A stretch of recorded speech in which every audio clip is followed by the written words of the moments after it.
So welcome to the Glendale Community College Planetarium tonight, and welcome to our second in a series of presentations about the constellation stories told by people around the world. My name is Professor Jenny Krestov. I am one of the faculty members on campus. I teach astronomy classes, and I have started teaching physics classes again, which makes me super excited.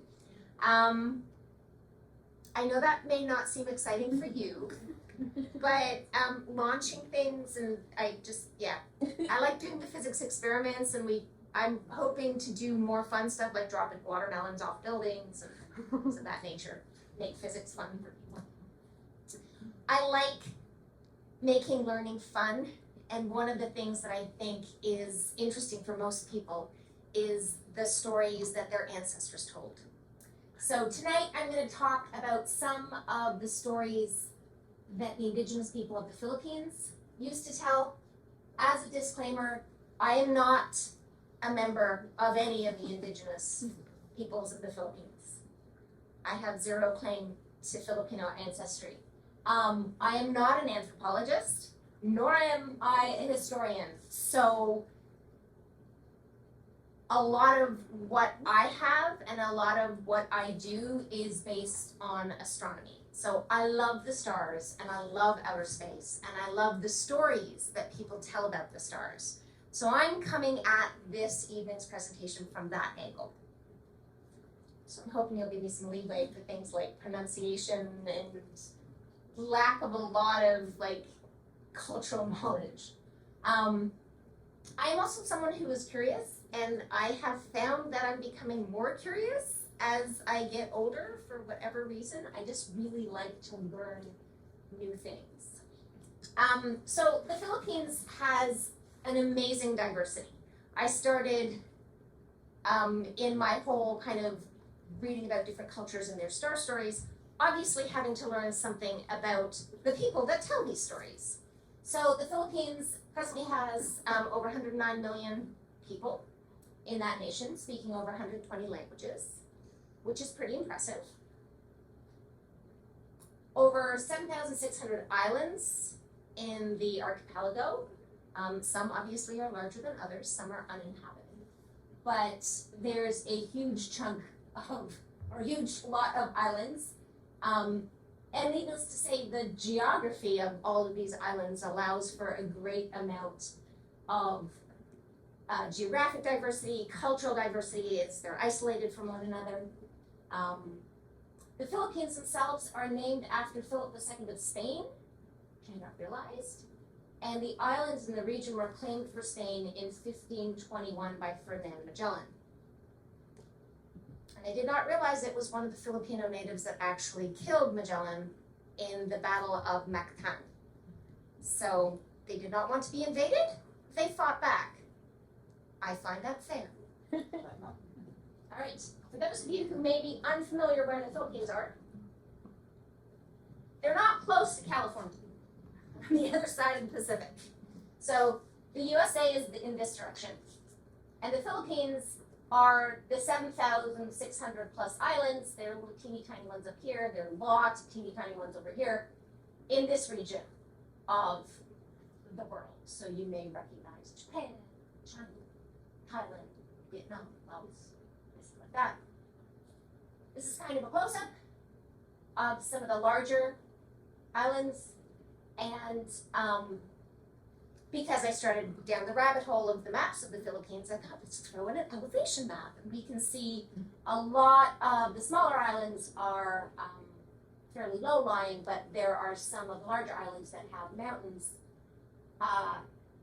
This is the region, I believe, where a lot of the people of the Philippines who can go to the mountains in the summer do go to the mountains, because that area is slightly less hot and sticky than the rest of the Philippines, because hot and humid summers are definitely a thing in the Philippines. And now for a brief history of the region, and when I say brief, very, very brief. So, of course, down the rabbit hole I went to the history of the Philippines.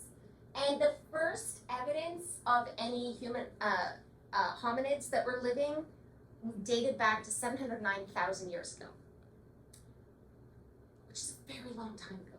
These obviously are not modern humans. The first evidence of more modern humans, on projectors work with me, is around 60,000 years ago.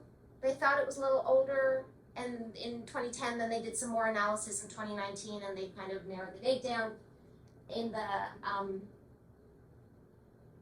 Palau caves, possibly that's the pronunciation. So this is in the Luzon region, province, in the northern part of the Philippines, and they are now, this early human is Homo luzonensis, possibly. It's a new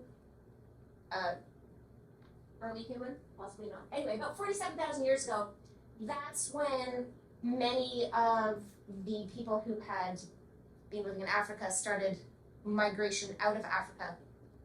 And the Negritos came over to the Philippines from Africa via Asia, and the submerged land bridges that you may have heard of, the land bridge between Russia and Alaska. Well, there was another land bridge called Sundaland between the Malaysia, I think it was between the Malaysian Peninsula in Malaysia and the Philippines. Anyway, I kind of superimposed this, so I suppose it's all of that area, and they just kind of walked this way. But they were also gifted, I mean, the early Filipinos were gifted navigators and gifted sailors. So that was the first kind of wave of people coming in. The next wave came around 4,000 BCE, so now about, 2,000 BCE, so now about 4,000 years ago, and they came from Taiwan in outrigger canoes or catamarans or sailboats of some sort or other. And there's evidence for all of this through genealogical DNA family trees. Trade and influences from China and India continued until the Spaniards arrived in the early 1500s.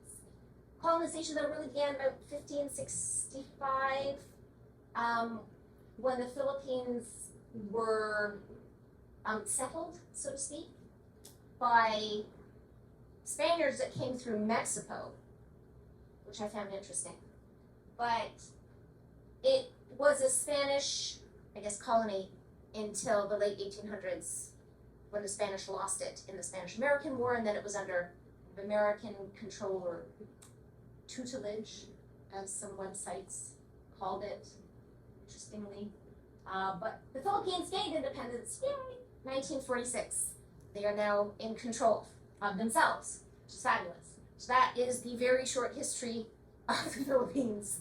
And now I'm going to go on to what I know better, which is the astronomy. So traditionally, what astronomers study in university is the interior structure of stars, thermonuclear fusion, we have stellar evolution, stellar formation, galactic morphology, all of that good stuff. But that's modern astronomy.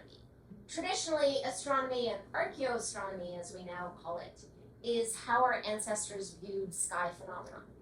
So they wanted to make sense. I mean, everybody kind of wants to make sense of what they saw in the sky, right? You look at those beautiful orange-red clouds and you're like, wonder why they're that color. Because they're not actually the color of the sunset. They're a little more yellowy. So, you know, you can wonder why that color is and what's going on. And our ancestors did the same thing. They wondered why they have different colored clouds at night. And this is where we get all those lovely sayings like red sky at night, sailor's delight. Red sky in the morning, sailor's morning. Has anyone heard that? Yeah. I don't know if it's true, but it's a red sky tonight, so I'm really hoping it's good weather tomorrow because I'm planning a hike in the morning. So, studying the sky, and in particular, the stars and the familiar patterns that those stars make, was a way that people could kind of make sense of their world. And they used them primarily to help them figure out like what time of the year they were having. They were clocks, right? You can use the sky and tell the time. Certainly we do that during the day. As the sun goes east to west, when it's in the east, it's morning. When it's high overhead, it's noon. When it's in the west, it's afternoon. And when the sun's not in our sky, it's nighttime. So we have a daily clock, we have a monthly clock, or we used to call it moonthly, and then we lost an O because someone out there is like me and can't spell. And annual motion as well. But looking at the stars and knowing which stars come up when, being able to make predictions based on the stars, is great for doing things like hunting, because at certain times of the year there are more animals out there than at other times. Navigating, growing crops.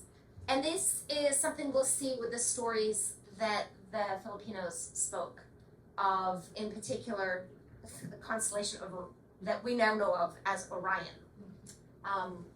So when to plant their harvest, which was in the dry season because otherwise things would get washed away, but also predict and explain, terrestrial events. Everyone loves astrology. They look at something in the sky and they're like, oh, red sky at night, here we're still light, right? They're making predictions based on what they see. But a lot of what people saw in the sky is going to be relevant to their lives. So pareidolia is a term that I've never really heard of, but it is the tendency for people to see something familiar or something that is familiar to them out of random shapes. I'll give you an example. You seeing a dancer? I'm seeing a dancer. Look again, and you just see a tree with oddly shaped branches. But I think a lot of people looked at this and saw a dancer, the head is up here and the arms are extended, and I guess, wow, there's a long head. But you got one leg here and the other leg stretched out, a bit like a ballerina, without points. But this is a great example of that. And different people saw different things in the night sky that were pertinent to their culture. So they saw animals they were familiar with, they saw their gods, they saw everyday objects like weaving looms, and then they saw, well, in the case of the Filipinos, wild pigs, hunting snares, snakes, boats, weaving looms, things of that nature, turtles, more boats, there were a lot of boats. And I would like to present to you some of those stories. So I'm just going to close the door. All right, so I promised I'd recline the chairs for you. Here they go.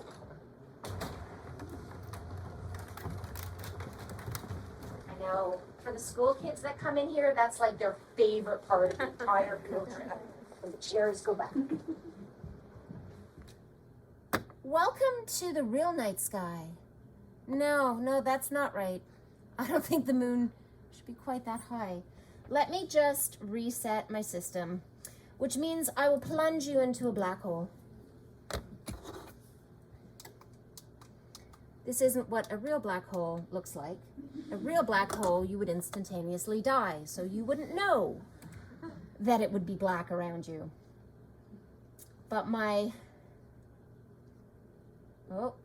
system is doing 3 little dots. That's a good sign. It's setting the date and time.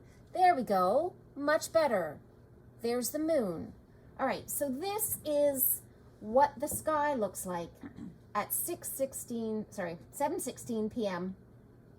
in Glendale if we didn't have any light pollution from the greater Los Angeles population.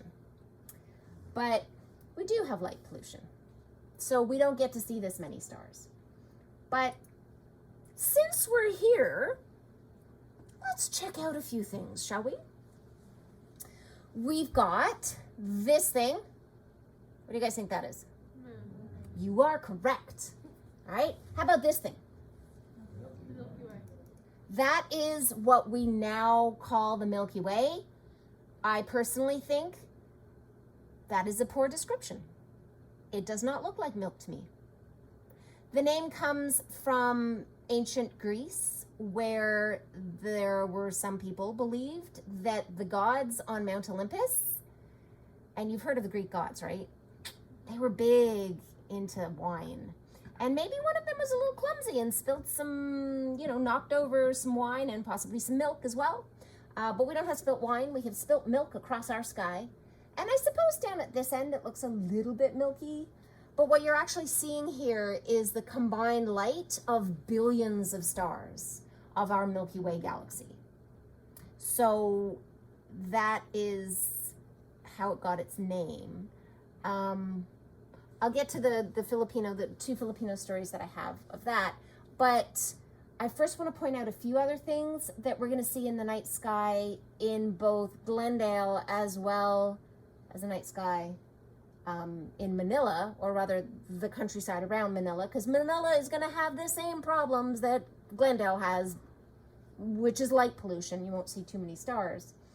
But I want to showcase some of the objects that are masquerading as stars, but in fact are not stars.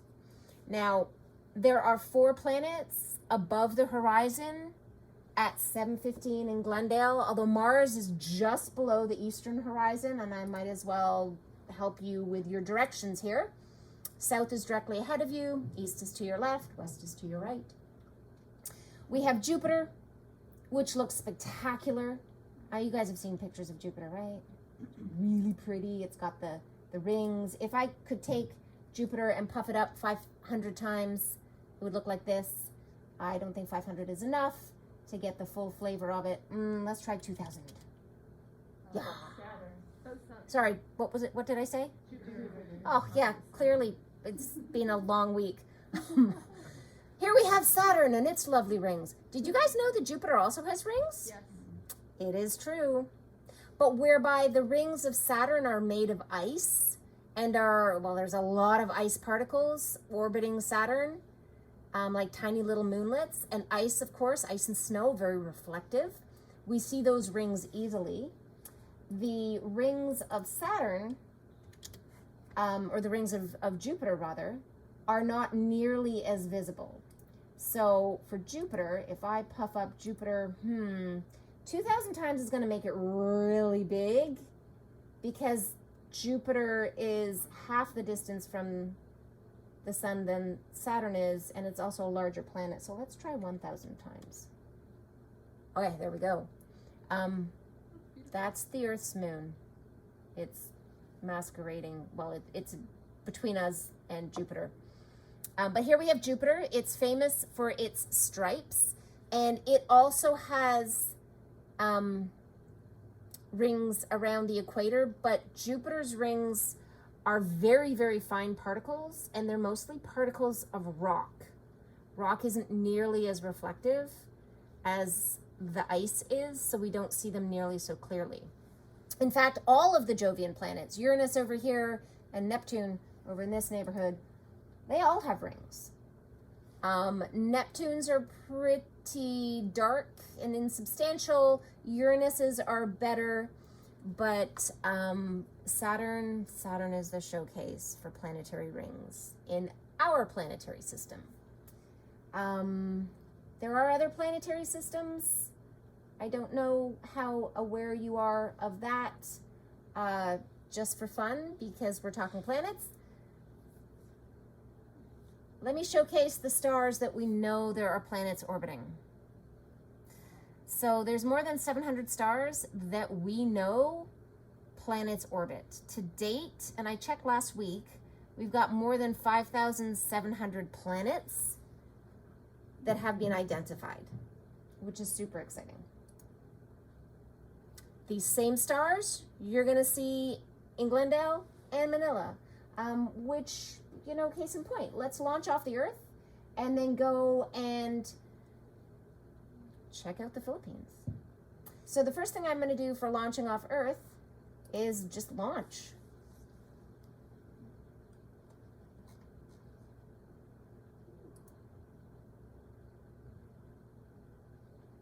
And there's Earth. And there we are. And if we want to go to the Philippines, it's usually what, like a 12-hour flight? Yeah, we're going to do that a little faster. So let me make sure this works. Okay, so the first button is back off the Earth a little bit. And then we are going to move around the Earth.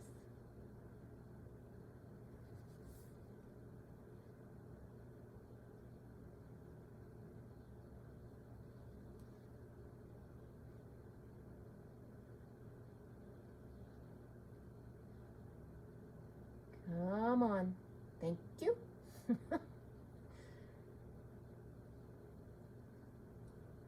now we get to the Philippines. It's right here. So Manila is in the north, somewhere up here.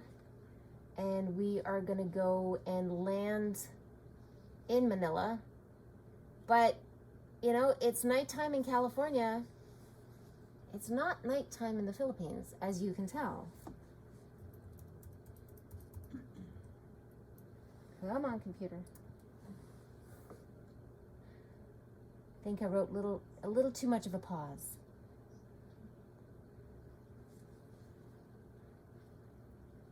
So we're land, and it's going to be daytime in the Philippines, as you saw, fully illuminated by the sun. Now, to get from Glendale to the Philippines, in real life, you'd probably have to go down to LAX and then hop on a flight. But Manila is 20 degrees of latitude further south and 121 degrees of longitude further west from Glendale. Because it's on the other side of the Earth almost, it's 16 hours ahead of us. So at 7:15 our time, it's like 11:15 the following morning in the Philippines. And we've got the sun up in the sky, which is great, but that's not what we actually want. We're going to have to allow the Earth to rotate in order to see the night sky in the Philippines. So I can point out a few stars. So sunset tonight or tomorrow. Are we at tomorrow yet? Yes, I guess we're at tomorrow. We're at Saturday for the Philippines. Friday night in Glendale is Saturday in the Philippines. And this will be Saturday night. Sunset is 5:26, 5:25 local time, which is going to be about 1:26 in the morning Glendale time.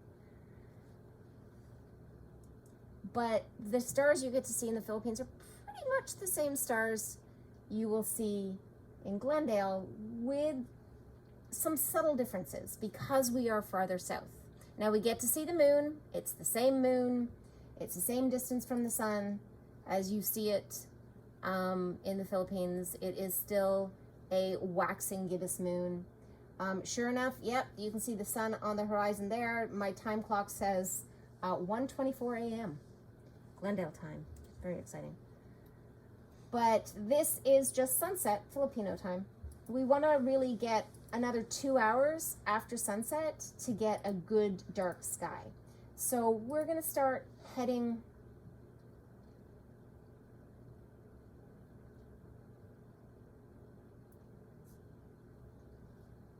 after sunset. And just like, you know, an hour or two after sunset in Glendale, you're going to have the Milky Way over there in the west. But over in the east, if you look in the northeast, there's a little cluster of stars right here. And this is known as the Pleiades cluster of stars. To the Greeks and the Romans, the Pleiades were 7 maidens that were kidnapped by Zeus and chased after by Orion. To many cultures in the world, the Pleiades are considered 7 sisters. To the Tongva, they're 7 sisters. To the Chumash, they're 7 brothers. There are some cultures that don't consider them 7 young siblings. But in the Philippines, all of the cultures look at this group of stars. If they can see them in the east right after sunset, They know that it is going to be the season to start planting or start preparing for planting of the crops, because end of October, beginning of November, which is when you see the Pleiades just rising in the east after sunset, this is the time that is the dry season, the beginning of the dry season, which is when you want to plant the crops. Now, I could keep the sky like this and talk to you about the Pleiades, but you're all kind of craning and looking over your left shoulder. So let us allow time to progress, and we will just wait until those stars are a little higher in the sky. And there's some other stars that come up that are all part and parcel of the same couple of stories.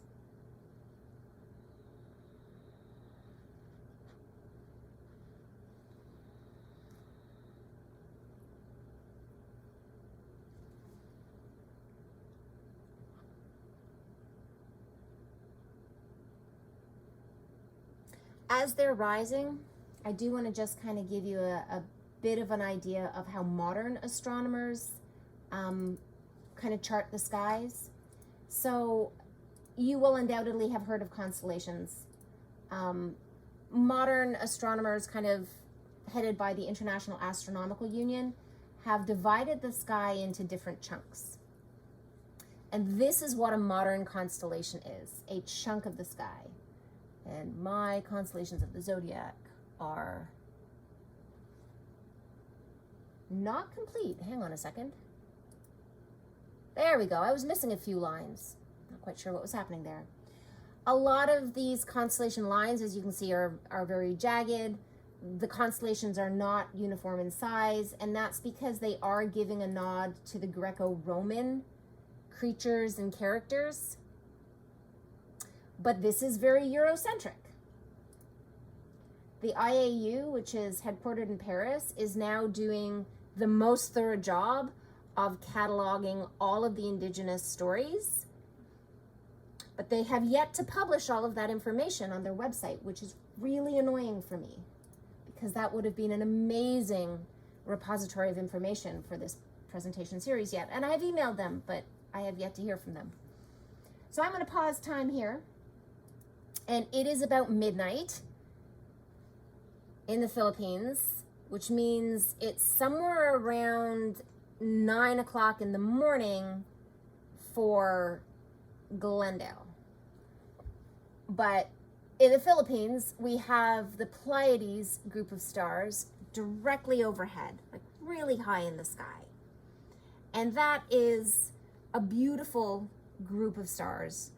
They're very bright blue stars. They're fairly newly formed, and they are actually moving together through space. They formed from the same huge cloud of gas and dust. They are quite bright. They are known as Seven Sisters, but unless you have exceptional eyesight, you can only see 6 bright stars. If you have binoculars, you can see about 30, but you know, our eyes aren't binoculars. So we have them as kind of the signal for Filipino farmers to start preparing their crops, to do the slash and burn of the weeds and to start their planting, because the dry season has arrived. But to other islands among the Philippines, these are and again, this is where my pronunciation is really embarrassing, and I apologize in advance. The Moroporo, that herald the start of the dry season. In one of the other islands, they are the Molopolo, which is a flock of birds. Or alternatively, and there's no explanation for why they are called this, the boiling lights. Now those are some of the stories that are told. We also have, to the people of Laguna, which is a province just southeast of Manila, they are the Mapulon or the Mapulang, which is the scales on the foot of a rooster, or the scales on the leg of a rooster. So this is about as far from Seven Brothers or Sisters as I can probably think of. But to the same people of Laguna, there are also the threads of yarn that are wound on a spool. So they can see that as like the windings of the yarn on a spool. To other people in the Philippines, they're sweet potatoes. And these sweet potatoes are eaten by wild pigs. Now, there is something about wild pigs in the Philippines, and this is another one of those rabbit holes on the internet that I went down, because I found out that there are 6 subspecies of wild pig in the Philippines, 4 of which are critically endangered. One of which looks vaguely like this. So we have our flying pig. Now, you may wonder why we have a flying pig. Well, Orion, which to the Greeks and the Romans is, and well, to many other cultures, is a mighty warrior. It is a mighty warrior for some of the Filipinos, and I'm just getting down here to, so it is, I've forgotten his name. Seratar. Anyway, Seratar is a mighty warrior, and he is hunting a pig, and this V of stars, which is the Hyades and the head of the bull in Greek culture, is in fact the jawbone of the pig. And so one of my students, who is an artist, drew a jawbone for us.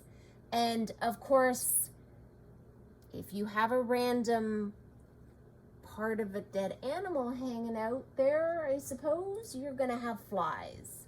And so there are some people of the Philippines who view the Pleiades cluster of stars as the flies around the jawbone of this wild pig.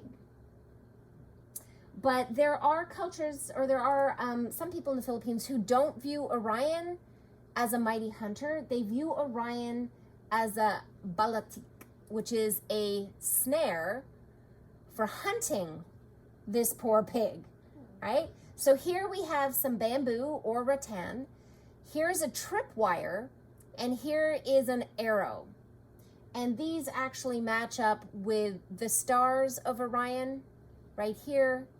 And then these 3 stars that we think of as the belt of Orion, these are the arrow. They signify the direction the arrow goes. And then this scabbard, or this area here, is the tripwire.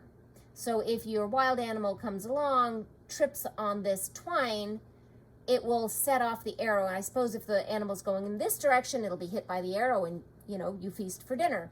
But if the animal's going in that direction, then the animal skips along its way and it lives happily ever after, and the arrow goes into a local bush. But this is what we have for a series of stories told about these very bright stars that are visible in the night sky. But if you look beside these bright stars, we have the Milky Way. And indigenous Filipinos did not think of this as spilt milk. There are some people who told stories about this being the wake of a boat. So if you've ever been sailing and you look behind the boat, there are always kind of bubbles left in your wake, and there's like a little bit of churned water. And that is what they thought the Milky Way was. At least that's what some people thought that the Milky Way represented. There were other people who thought that it was Naga, which is a divine or a special snake that was captured by, I guess, an evil god, and kept captured. And it went all the way around, because the Milky Way goes all the way around. And that if this snake ever broke free, that would mean the end of the world, the destruction of the world. So I feel sorry for the snake, but based on the story, I kind of don't want it to break free. But there you go. So that is some stories about the Pleiades, clusters of stars, or the cluster of stars commonly known as the Pleiades, as well as the jawbone, the Baka, and then the Balatik, which is what many people in the Philippines used to believe those stars represented.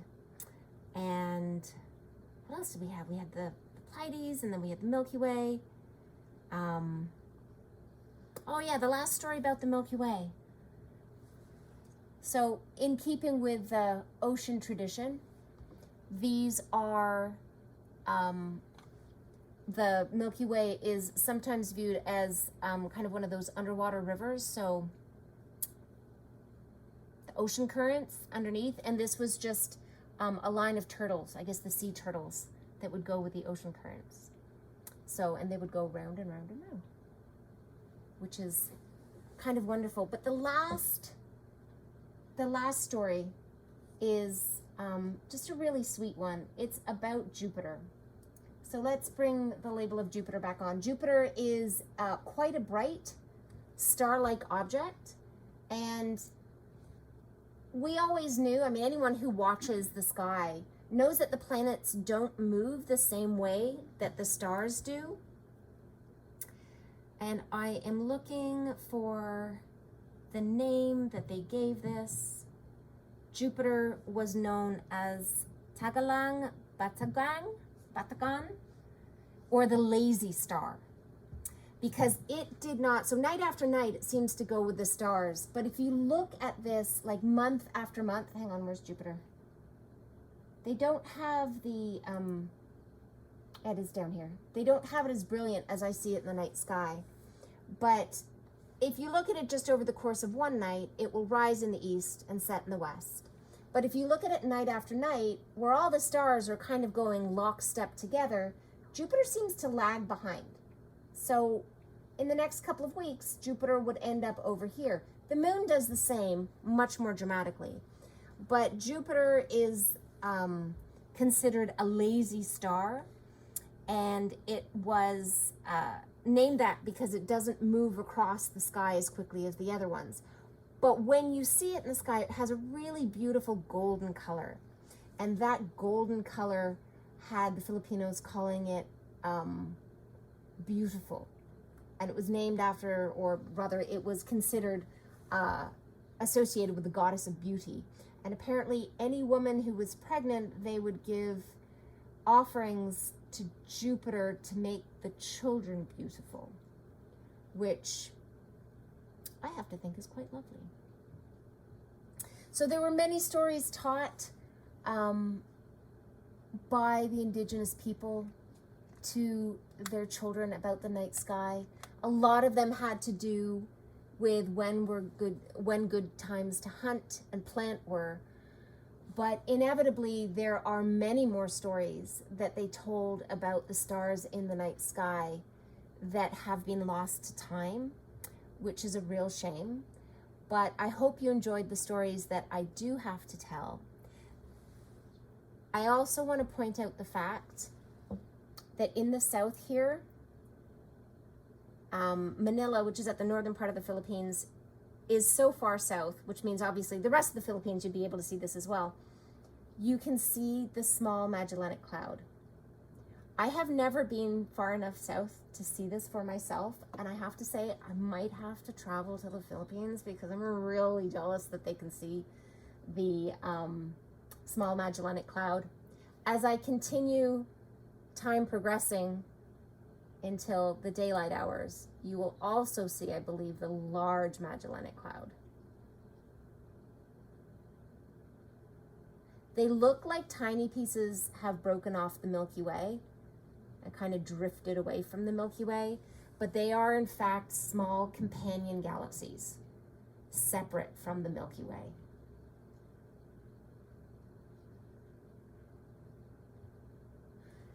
This part of the Milky Way seems to be getting brighter. When you're looking in this part of the Milky Way, you're actually looking toward the center of the galaxy, where there is just a higher density of light-producing stars. But just like every night, everywhere around the world, eventually there is dawn, and we have now arrived at sunrise in the Philippines. And that concludes our presentation for this evening. Thank you for joining me this evening.